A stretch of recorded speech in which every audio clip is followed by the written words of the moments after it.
किस दिन महिलाओं को तुलसी माता को जल अर्पित नहीं करना चाहिए, क्योंकि ऐसा करने से बड़ा अनर्थ हो सकता है। अगर माँ तुलसी नाराज हो जाती है तो माँ लक्ष्मी भी क्रोधित हो सकती हैं, जिससे परिवार पर विपरीत प्रभाव पड़ता है। पूरी जानकारी के लिए वीडियो को अंत तक जरूर देखें। शास्त्रों के अनुसार जिस घर में तुलसी का पौधा होता है वहाँ साक्षात महालक्ष्मी का अस्थायी वास होता है। अगर कोई व्यक्ति तुलसी की पूजा और देखभाल सही तरीके से करता है तो महालक्ष्मी उस घर में स्थायी रूप से निवास कर लेती है। लेकिन तुलसी से जुड़े कुछ वास्तु नियमों का पालन करना भी आवश्यक है।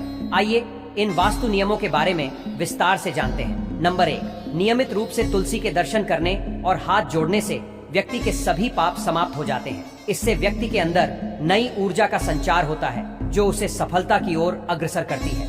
नंबर 2, शास्त्रों के अनुसार अगर तुलसी माता किसी पर कृपा करती है तो वह व्यक्ति गरीबी से अमीरी की ओर बढ़ता है। माता लक्ष्मी की सच्चे मन से पूजा करने वाले व्यक्ति को इसका फल अवश्य मिलता है। नंबर 3, तुलसी के पौधे में प्रतिदिन पूजा करने और शाम को दीपक जलाने से व्यक्ति की सभी इच्छाएं पूर्ण होती हैं। नंबर 4, यदि आपका व्यापार मंदा चल रहा है या पूरी तरह से ठप हो गया है तो निराश न हो। हर शुक्रवार को तुलसी के पौधे में कच्चा दूध चढ़ाएं।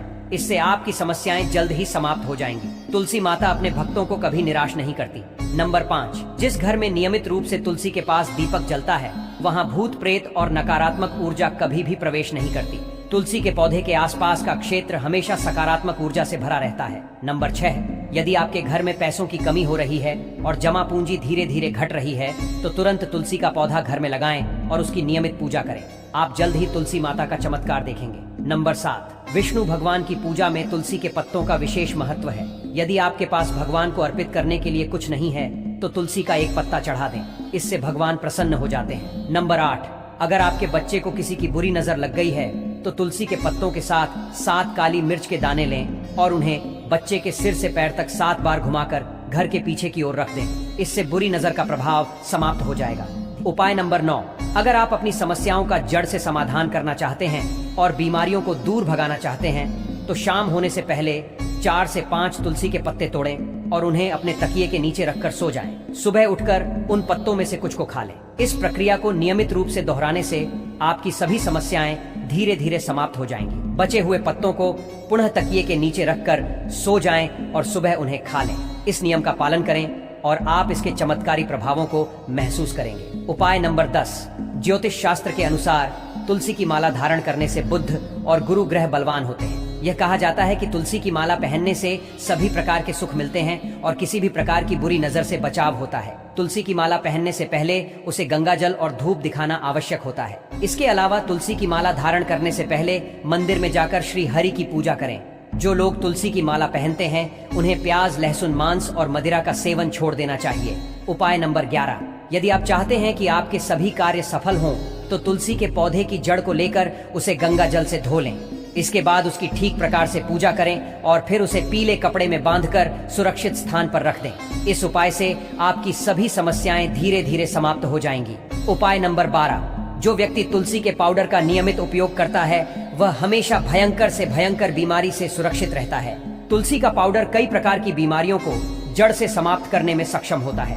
उपाय नंबर 13, जो व्यक्ति सच्चे दिल से तुलसी विवाह का आयोजन करता है उस पर सभी देवी देवताओं की कृपा बरसती है।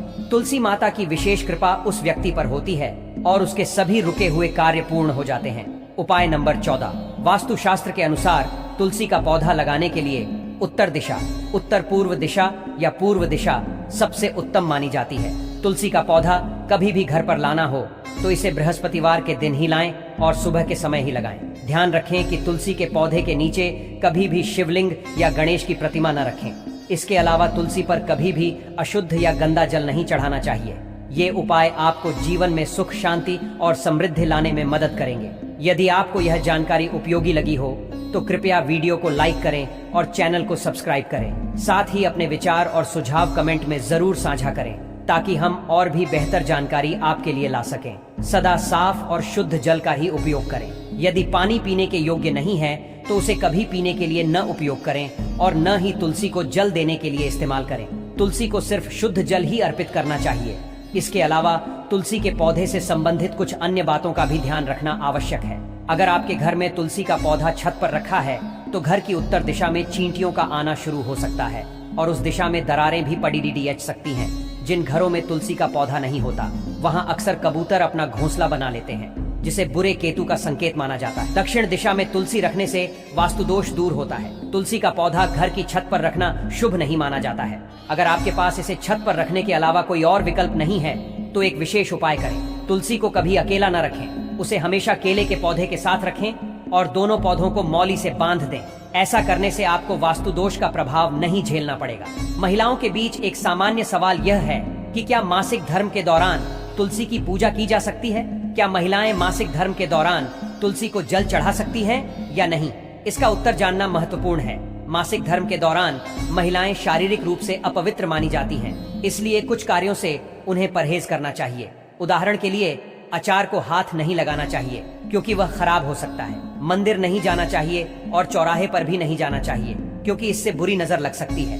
इसी प्रकार मासिक धर्म के दौरान पौधों में जल नहीं देना चाहिए क्योंकि इससे पौधे सूख सकते हैं। किसी भी धार्मिक कार्य से भी बचना चाहिए। तुलसी को जल चढ़ाने या तुलसी व्रत करने से भी परहेज करना चाहिए क्योंकि ऐसा करने से तुलसी का पौधा सूख सकता है। तुलसी की पवित्रता का विशेष ध्यान रखना आवश्यक है। मासिक धर्म के चौथे दिन स्नान करने के बाद ही किसी भी धार्मिक कार्य को संपन्न करना चाहिए। अगर आपको यह जानकारी उपयोगी लगी हो तो कृपया इस वीडियो को लाइक करें।